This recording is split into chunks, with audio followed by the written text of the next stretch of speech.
Hello YouTube and people of the interwebs, welcome back to a festive Doctor Who review. Bizarre location and pictures of me as a child. I'm currently at my grandparents' house to celebrate Christmas and I've nipped upstairs very quickly to give you my thoughts on the latest episode of Doctor Who, Joy to the World. Let's just dive in. I'm going to give it a final rating at the end of the video, but right off the bat, it was really fun, which is exactly what you want at Christmas. Now, especially after the relatively bad taste left in mine and a lot of other people's mouths after the Empire of Death. That's not to say season 1 was terrible or anything. I loved it for the most part. You can go and watch my reviews. But the Empire of Death was sadly quite underwhelming. It didn't quite hit. It wasn't quite what we were all looking for. So I think it's very nice that it sounds stupid, but sometimes you forget. Doctor Who can be really, really fun sometimes. Like, if you've just seen a bad episode, you're like, oh yeah, this is a terrible show. That's the state of being a Doctor Who fan. You think it's the best and worst show in the world simultaneously. But enough of that preamble. Joy to the World is a very, very fun, festive episode. Quick side note, tomorrow is the release of Doctor Who Echoes Destiny. We had the premiere the other day. It's a fan film we've been working on for over 2 years at this point. It's the culmination of our fan series, part 1 of the final ever story, which has been going on for about 5 years. So check it out tomorrow. Look in the description, turn on the notification bell, 5:30 or 5:45.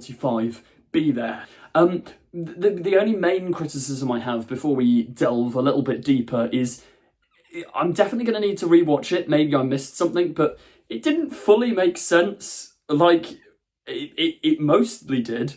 And I think what's far more important to any story is character drama and like just the emotions you feel while watching. And those were on point. There was so many good character beats, which, as I say, I'll break down in a minute. But yeah, the only real main criticism I can think of immediately is just following it was a little bit tricky. But it's written by Stephen Moffat, so like it's become a joke. It's become a meme that people always say, oh yeah, the Moffat storylines are really complicated. But the characters and the heart of it, and once again, the test that Doctor Who always has to pass in my books, did my family enjoy it and understand it when they watched? Because we all just watched it together, and for the most part, yeah, my dad really liked it. My mum was like, what on earth happened? But the emotion and the character of it is the highlight that everybody really liked. Also, I've just got to say right off the bat, it's been 2 months of me predicting that the end of the episode would be the Star of Bethlehem. The second they said the star seed will rise, myself, and it's not just me, loads of people on the internet were like, this is where it goes. But I thought that was such a fun plot twist. Although I'm pacing this video like Stephen Moffat. We've just gone from the beginning to the end. Now we're going back to the beginning. I'll look at my notes first. Mr. Ben's hats. Is that thing that showed up a reference to Mr. Ben, the like kids show where he goes and he like time travels and changes costume and all that? I thought that was quite fun. But the opening of the episode was very, very good. I think the pre-title sequence, it's a little bit confusing and hard to follow. Like, unless you're paying full attention, you'll kind of be lost a little bit. But I was paying full attention, and I thought it, as the episode went on, it slowly made more sense, which is exactly what it's supposed to be. And yeah, I thought that was really, really fun. I absolutely love when Doctor Who plays around with time travel. Like, often writers seem to forget this is a time travel show. Like, the time travel is used to set up the location. So TARDIS lands, the Doctor goes out and has an adventure. I love it, and Stephen Moffat always does it when the TARDIS isn't just used for that. Like, the whole thing is structured around time travelling. And yeah, it was really, really fun. The dialogue was really, really cool as well. And I've got to say, this is one of my favourite performances Ncuti Gatwa has ever given as the Doctor.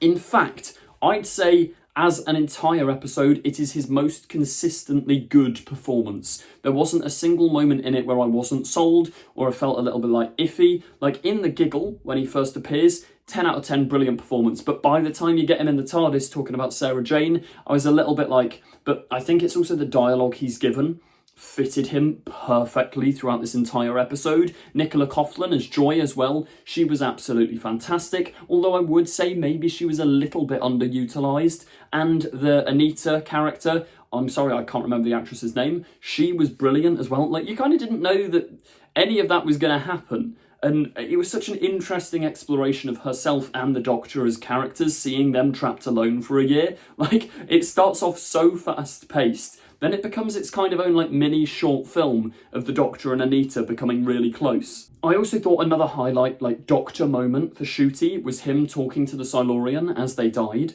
Like that, those little moments are so important on selling you like that man as the Doctor. He's so good. Like it's like when Capaldi gets his little moments of compassion or sometimes lack thereof. It's such a doctory trait, and I think it's especially good for the 15th Doctor after going through that bi-generation therapy. He's more in touch with his emotions. That all blended well. Although 3 times, I think possibly even 4. Did he need to cry 4 times again? Like, don't get me wrong, the Doctor crying, there's no problem with that. It's good. The Doctor should cry. He absolutely should. But 4 times in an episode, we are yet to have a Ncuti Gatwa episode where he doesn't cry. And I feel like it undermines it, because the second he first started crying when the Silurian died, I was like, oh, really? Already? I get it when he leaves Anita. They spent a year together. But, like, I don't know. I get it's kind of a character thing for him, but I do feel like it dials back the stakes a bit. And if you cry too much, like, you lose the impact of when the Doctor cries. Like, when he cries in Doomsday with David Tennant, for example, it's so effective because you don't see the Doctor crying, and it's like, wow. But then I suppose this Doctor's built to cry, and that's a key part of his character because he's more in touch with his emotions. So, I don't know. It's an ongoing debate. Let me know your thoughts in the comments. I also want to highlight how funny it was. Like, the dialogue was just on point. All the performances given. Trev, I think he's played by Joel Fry. What a character. He didn't get too much to do. I think that's it. No one got too much to do. Ncuti got loads, which was perfect. He deserves it. But yeah, it would have been nice to have a little bit more fleshing out of characters. I'd also say, although, I don't know, strangely it works, but the story's all over the place. But then I suppose that's the point, it's time travel. But also it was literally just hopping from point to point, messing around. And it was a little bit confusing, I'd argue. I think the Doctor shouting at himself was also fantastic. They're like, this is why people leave you, all of that. Oh, you're so frustrating. All of that was so, so nice. And even just the little stuff about like, oh, the chair, you never have a chair in the TARDIS. And the whole thing of him shouting at Joy when he was shouting at her, those were actually his thoughts about himself. Like, you chose the hotel room you deserve. She turns around and says, Doctor, you chose to stay in that room for a year.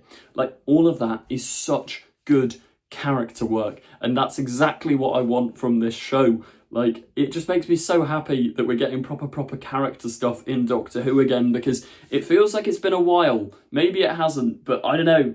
I think, yeah, it's good to see. And the whole tie-in with Ruby, we didn't really get much of her. We got like 1 shot, but it worked really nicely. The scene where the Doctor was like trying to shut down the briefcase while it was attached to Joy, that was also a fantastic bit of character stuff. Like, I'd have been happy for Joy to be a companion, to be honest, from this. Like, it was a great first impression. Although, I don't know, I feel like we did need more of her, and the fact that that's it and that's the end of Joy, I don't know, I felt like we maybe needed a little bit more to make the ending hit, because it was still sad and it was still a good ending.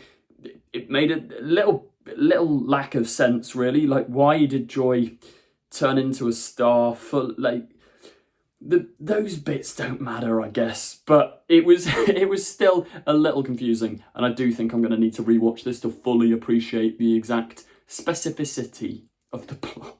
The boiling pot line that the Doctor said about Joy as well, that was fantastic.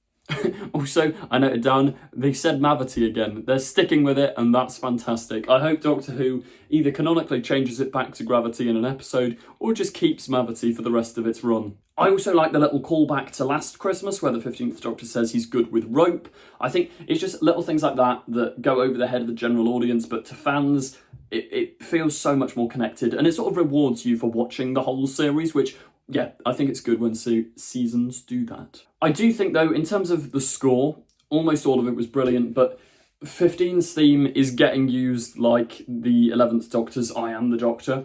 He does anything. He walks into the TARDIS and you hear ba ba ba ba ba ba, which it's it's a very good theme. It's one of the best Doctor themes, I'd say. But I don't know, is it going to get overused? Like this episode, it cropped up again and again and again and again. But I can't lie, it hasn't annoyed me yet. I still love that piece of music, so I'm still here for it. But by the time we reach like season 3, if we reach season 3, will it start to get annoying? Maybe. Let me know what you think in the comments. Joy telling the Doctor to go and find someone was lovely as well. And there's the bit that everyone online is either going to absolutely love or that side of Twitter is going to complain about. The stuff about Joy, like where the Doctor basically calls out the Conservative Party for their mistreatment of the COVID pandemic. Or I think it's Joy who has the line. I thought it was great, to be honest. I thought, like, people will go, oh, they're shoving politics in Doctor Who. Not really. And I don't think that's anything that can even be debated. Like, Partygate and that whole scandal from Boris Johnson and those other despicable people who, yeah, I'm glad it was called out in Doctor Who. I'm glad that it's being talked about. And I do think for so many people that lost loved ones over the 2020, 2021 Christmas period, it's nice. And I hope that there's like Boris Johnson or someone, because they've got to watch Doctor Who, at least one of them. And I hope their Christmas is ruined by being called out. Yeah, I hope Boris Johnson's crying right now. I mean, I don't know how we got here from starting this review, but let's get back on track. Anita was fantastic. I know I briefly talked about her earlier, but let's not understate how fun the dynamic between her and the Doctor. And I love that scene where the couple were in the honeymoon suite bed and Anita and the Doctor were like bantering back and forth. And obviously I can't think of any off the top of my head. There were a couple of like Stephen Moffat sexual innuendos, which is to be expected. It's Stephen Moffat, but I thought they were nicely woven in and they weren't too on the nose. And as well, Joy's mum being in the COVID ward and looking up at the star at the end. That was such a lovely scene, although it did get slightly, not ruined, but I was a bit like, what? When her mum turns into Stardust and goes up there as well, why? I mean, it's nice, it's cool, but I think it would have been more effective and more natural. I suppose they weren't going for natural, but if she just looked up and saw the star and that's when she died at peace, knowing that Joy was the star. I don't know, it felt a little bit like you didn't need her to disintegrate at that point, but it was still a very effective and fun scene. And I suppose that wraps up the episode. So overall, it's great fun. Like, as I say, it didn't fully make sense. Let's be really for real here. It didn't fully make sense, at least on first viewing. But the character work was fantastic. The time travel stuff was great. Ncuti Gatwa was on top form. Like, that man he's so good as the Doctor. But yeah, that's my overall review. Didn't quite make sense, but it was very nice. So I'm going to give it a solid 7.5 out of 10, maybe an 8 out of 10 on a good day. Who knows? It wasn't the best Christmas special by any means, but it was a fantastic bit of fun. And the plot twist at the end where you pan up to Bethlehem, all of that, that's genius. I did call it, but that doesn't stop it from being great fun. And I can see why in the reviews people were saying maybe it's going to be a controversial ending. I don't think it will be. If it is, let me know why you think it should be controversial in the comments down below. I thought it was handled well. But that brings us to the end of today's video. As ever, if you did enjoy, please remember to like, comment, subscribe and share. You know it really helps me out a lot. Also, Echo's Destiny is out tomorrow, our Doctor Who fan film. You can go and look at the link in the description to get access. I mean, it's not out yet, but the video's up. Turn on notifications. Be there 5:30 or 5:45 tomorrow. Be there. Echo's Destiny. Thank you very much.